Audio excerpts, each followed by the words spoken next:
Hey everybody, this is Vince Miller. Thank you so much for joining me for our devotional. Today we're in Acts chapter 19. I'm going to be reading verses 8 through 10. It reads, "And he, Paul, entered the synagogue for 3 months, spoke boldly, reasoning and persuading them about the kingdom of God. But when some became stubborn and continued in unbelief, speaking evil of the way before the congregation, he withdrew from them and took the disciples with him, reasoning daily in the hall of Tyrannus.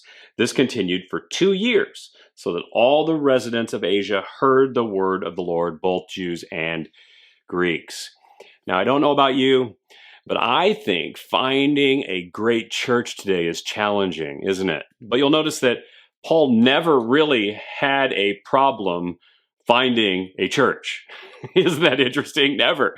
I mean, this was never difficult for him. He had exactly the opposite problem that we do.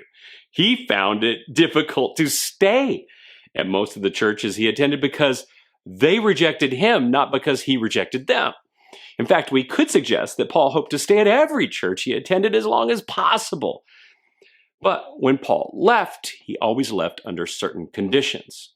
And in this text, he demonstrates 3 reasons that he left this church at Ephesus. Number 1, they resisted change. Number 2, they resisted believing. And number 3, they resisted truth by speaking evil against it. Now, these could be 3 good reasons for you to walk away from a church, but I was wondering if this could also apply to maybe a friendship or a dating relationship or a work environment as well. Just something to think about today. So today, if you're considering leaving a church or relationship, maybe use these 3 conditions to evaluate your present circumstance.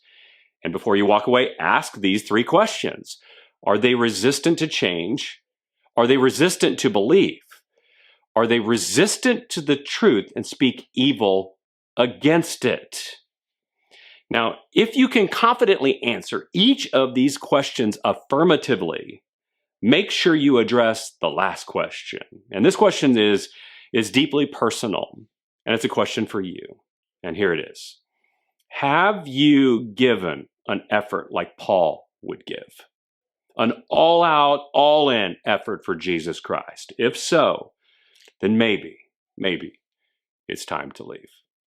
Love you guys. Thanks for joining me today. I'll see you right back here again tomorrow.